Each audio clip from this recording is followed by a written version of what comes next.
About a group of school pupils who spend their holidays learning how to code. We will also go to Ethiopia, where we visited the country's first cartoon school. There's a quick roundup of Africa's biggest gaming expo, Rage. Our discussion is on how secure our emails are.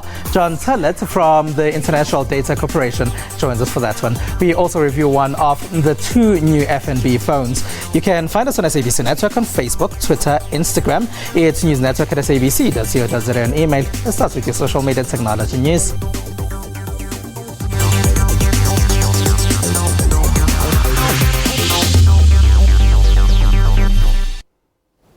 Now, a group of high school pupils spend their holidays learning how to code, develop apps and build websites. This was at the Geek Culture Werkwork in Pretoria. These high school and university students decided to spend their holidays gaining valuable skills at the Geek Culture Werkwork. They showed us how to video edit and edit photos, so we did that. I learned coding. We created our own website now. So now our mentor, he asked me to come and do some coding, and he told me what to do, and it was really fun doing the coding and also how to use Photoshop. They've been using those skills to design apps as well. This is knowledge that isn't offered in their township schools. Some don't even have computer classes in school. It's been hectic, It's been quite hectic because some of them never used the computer before. You have to start them to show them how a computer works and then take them through the whole app ecosystem to make them understand. And then from then we make them come up with ideas. And then they have to do research in what's out there, how can they improve their solutions. So the focus this time was on healthcare systems. The groups participating came up with some great ideas they feel can solve challenges in their communities, like this smart tank to help rural communities save water. With the device, you just go to the tank and then you request the amount of water that you want, and then it'll just pop out exactly the amount of water requested. And then if, for instance, you made a mistake, I have a 5-liter bucket and I requested for 6 liters, and then water spills down on the ground, we have a moisture sensor that will close the tank automatically. Geek Culture organizes its Werkwork 3 times a year in Pretoria, Kimberley and Nelspruit. Some of these school pupils with cool ideas will gain further incubation from Standard Bank.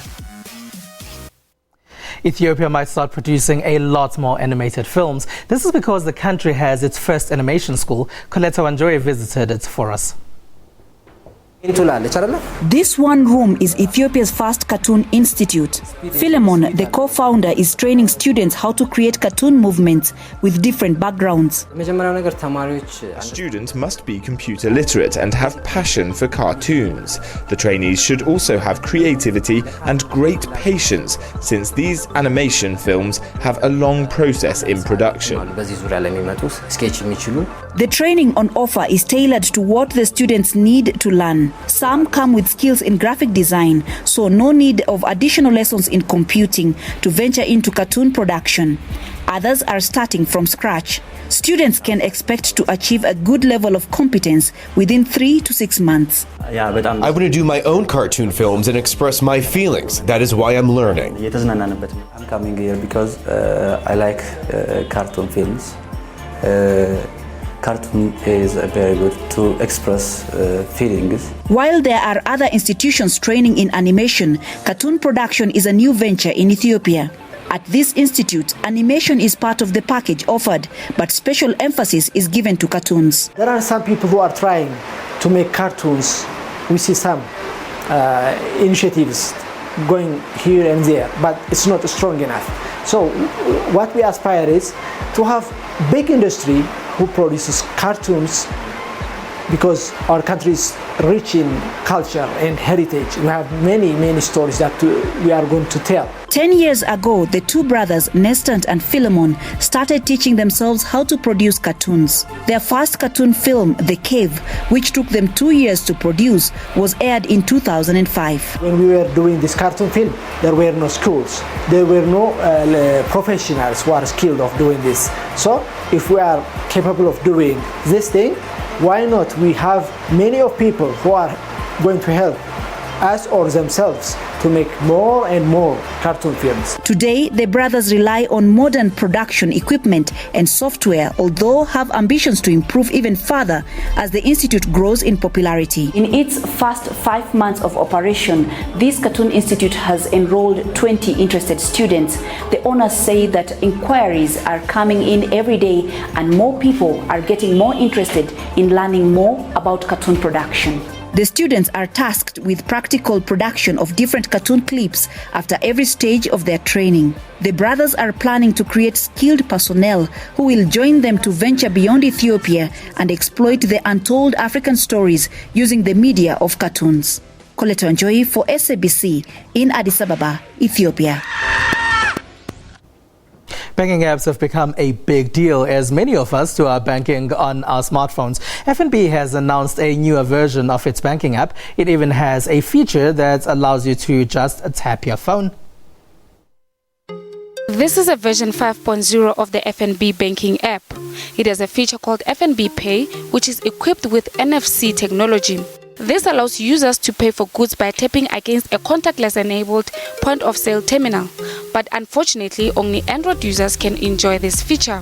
We've used the same architecture that you use today when you take your Visa or MasterCard plastic and you tap it on a device, so it's the same architecture.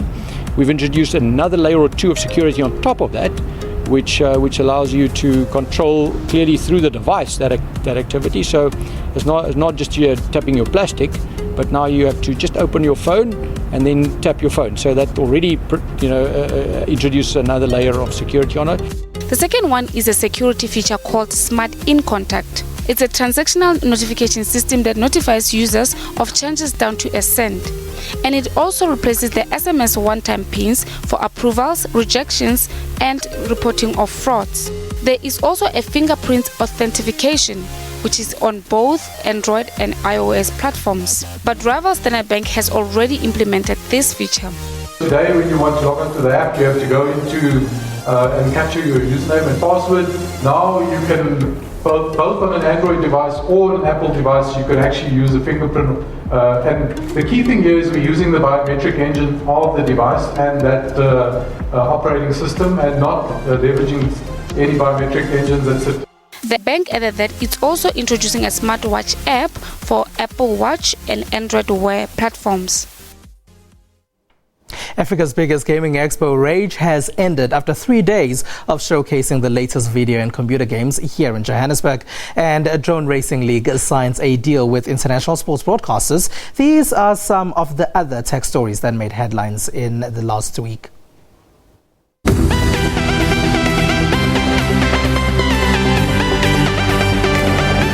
Rage, South Africa's largest gaming expo, took place this weekend. The first Rage, I think there was less than maybe 2,000 visitors, and now this year we're expecting around 35,000 visitors, so it's growing rapidly. I'm loving it at the moment. I think it's really good. I've played a lot of games here and they all seem really fun. There's nothing better to do with your friends and family than either come here to this expo and play games. Everything here is con-safe. I made it myself. These are actually cardboard and foam. They're not real. And yeah, so we're going to try and have as much attention to detail as possible. Now heading over to India. Indian Space Research Organization on Friday organized an exhibition to celebrate World Space Week in Visakhapatnam city of India's southern Andhra Pradesh state. World Space Week is celebrated globally every year from October 4th to October 10th. Still in Asia. SoftBank Corp's humanoid robot Pepper began its first formal job outside Japan at Taiwan's first commercial bank on Thursday. This is the first of 100 rented Pepper units which are due to work at other banks as well as in French retailer Carrefour shops in Taiwan. I think this is pretty good for customers, just for them to kill time or to have more fun interacting with Pepper. Because for most robots, their main function are basically mechanical, and they are needed where more time and strength are required for a job. But Pepper is a very good thing, and he's more interesting than those other robots. And off to the US of A. The competitive racing of drones is set to hit the mainstream this month after international sports broadcasters sign a deal with the fledgling startup. October is going to be a really exciting time for DRL. We're going to begin airing our sports content with our global distribution partners, ESPN, Sky Sports, and ProSieben. It's going to be the first chance for an audience around the world to actually see competitive drone racing on TV. One factor that could limit the sport's appeal is that most drone racing on TV has been shown on a tape delay after being aired live online to allow for editing to capture the most compelling visuals. The races where small drones fly around courses in empty warehouses, stadiums and other venues can be hard to follow for viewers watching live.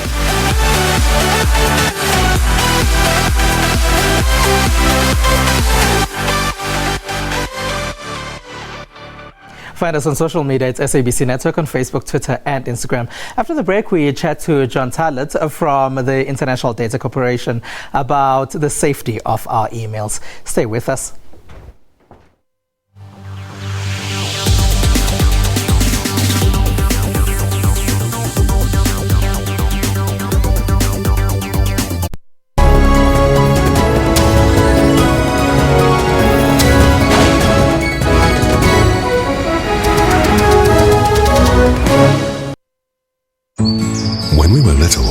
Life felt big, with something new to discover around every corner. Yet somehow, living small became the norm. Until we remember how great living big really is. At Macro, we're still big on being big. Big on convenience, experience, range, and savings. Big on the moments that matter. Rediscover how beautiful it is to be big on life.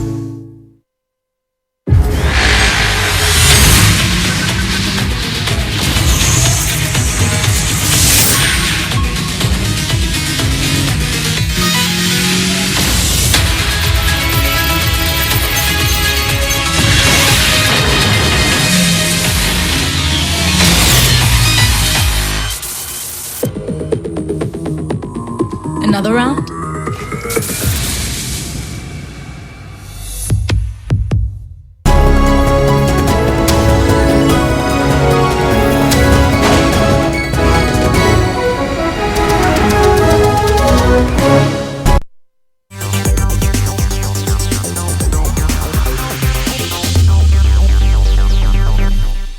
SABC Network on Facebook, Twitter and Instagram. News Network at sabc.co.za and email. Welcome back.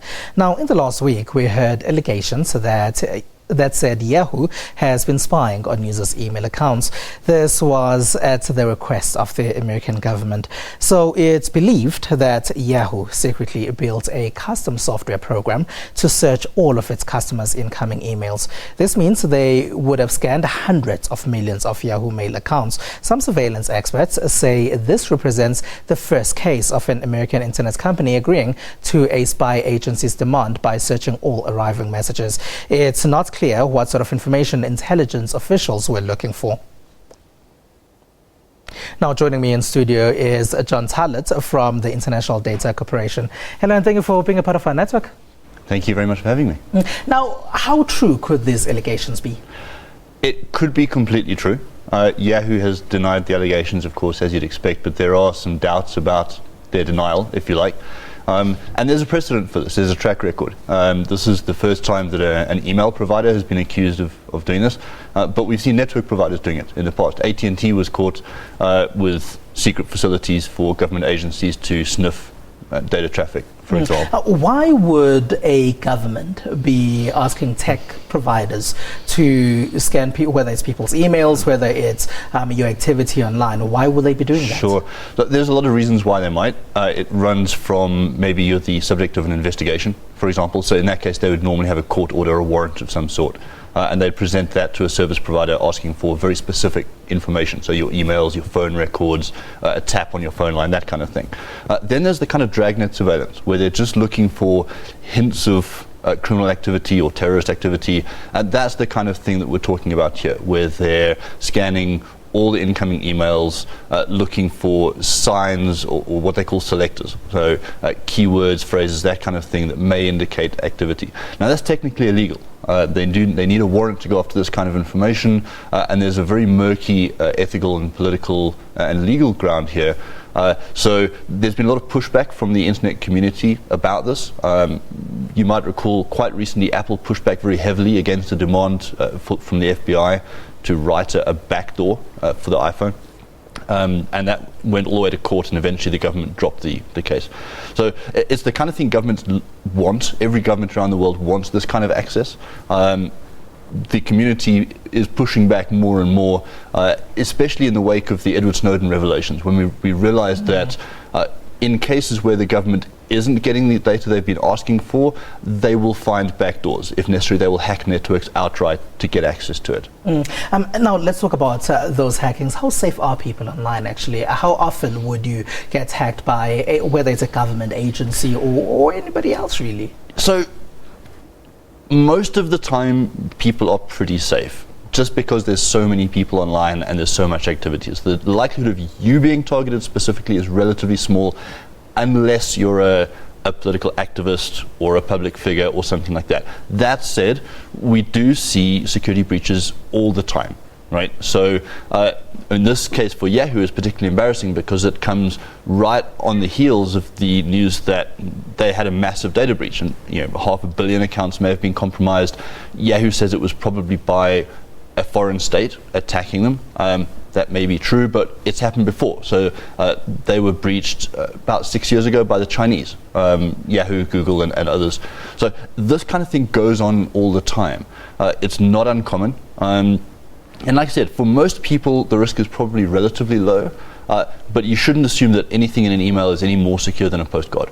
Now, this is the American government that's been alleged to have received this information. Yes. How often would other governments, you just mentioned a security breach by the Chinese government about 6 years ago, so how often do governments make these requests? So they make the requests all the time. A lot of the service providers release what they call transparency reports, so they aren't allowed to divulge what information was requested, but they can say how many requests were made. So we know, for example, that the South African government makes requests pretty regularly for this kind of data. In most cases they don't get it because the legal barrier for a foreign government to get this kind of information is very high. So in most cases those requests are denied, but it happens all the time. All governments around the world are requesting this kind of information. Now in many cases that's legitimate. There are ongoing investigations that they have followed due process. So in most cases it's fine, but this kind of dragnet bulk surveillance is a concern, because if it's available to the American government, it may be available to other governments, whether Yahoo wants it to or not. Now, would it only be Americans that would have had their information given out to the American government, or can someone sitting in Nairobi in Kenya, for example, also be in danger of this? Yeah, so by law, the NSA only snoops on foreign emails. Of course, they will sweep up a lot of American emails just by accident by doing so. But there are relationships between other intelligence agencies. So, for example, the British Intelligence Service or the Australians, there's an entire community of intelligence agencies that basically swap information. So they always find ways around those jurisdictional issues. So absolutely, if you're using a public email provider, your email is as at risk as anyone else's. These are public email providers, as you say, but what about the ones people are using at work? Recently in America, again, we heard about the Democrats, for example. That's huge email leak that happened over there. Yes, and of course it's a very embarrassing situation, because you had the situation of Hillary Clinton running her own email server, which then wasn't subject to the security oversight of her security professional. So email is not terribly secure, whether it's at work, whether it's in private. It's getting a lot better, especially now that companies like Google and Yahoo and Microsoft are focusing on security so heavily. If your email at work is probably as secure, again, like I said, it's as secure as a postcard. If a foreign government wants access to it, there's probably not a lot you can do to keep them out. Your goal in a work environment is normally to keep out run-of-the-mill hackers, kind of cyber vandals, maybe rivals engaging in cyber espionage. But that's the kind of ongoing cybersecurity that we know and we can handle. Now, if you find that a foreign government has been spying on you, is there any legal action you can take? None at all. First of all, you probably won't find out. When you're dealing with a nation-state level threat actor, it's an order of magnitude more than your average security operation can handle. So you're unlikely to know about it at all. You're probably not a target, is the reality. So if you feel that you may be, you should be taking steps, and there's lots of routes that you can take to do that. But for the average person on the street, this is not something they should be worried about. All right, John Tyler, thank you very much for joining us. You're very welcome. All right, John Tyler there is with the International Data Corporation, SABC Network, Facebook, Twitter, and Instagram. Let's take a short break.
News Network at sabc.co.za or SABC Network on Facebook, Twitter, and Instagram.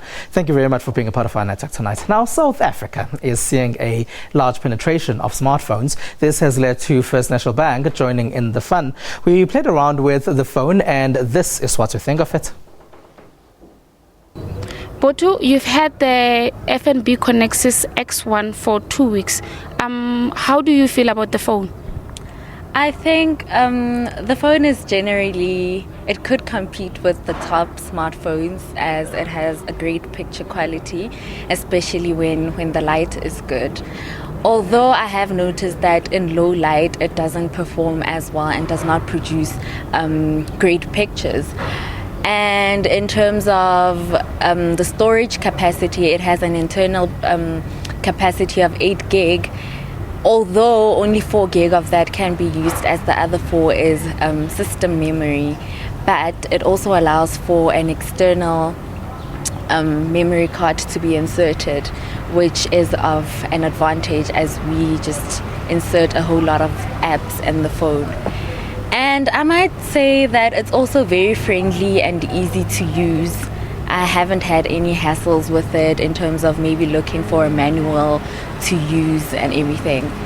So yes, picture quality, it's very responsive, although I somehow feel like the touchpad is a bit slow at times, but it's a great phone to use. Let's see what some people have been sharing on social media. South Africans have been sharing their views on the cricket match between the Proteas and Australia. Here, Gail_Mail is asking where Protea Fire has been in this match. In Nigeria, many have been watching people from the banking industry playing football against each other. The hashtag for that is NBG 2016. Banks also used the opportunity to market themselves. In Kenya, Africa Food Security has been a chatting point. Some have been sharing facts about the subject. Mercy Stacy believes Africa has enough food to feed all its citizens. Right, and that's all we have for you. Find us on SABC Network on Facebook, Twitter, and Instagram. News Network at sabc.co.za on email. As the year-end holiday season is just 2 months away, we leave you with visuals of toy gift predictions for kids. They include Star Wars memorabilia, robots, and stuff related to Pokemon and Pokemon Go. From me, Spumelele Zondi, and the rest of the network team, have a good one. Let's do it one more time. Now we're going to take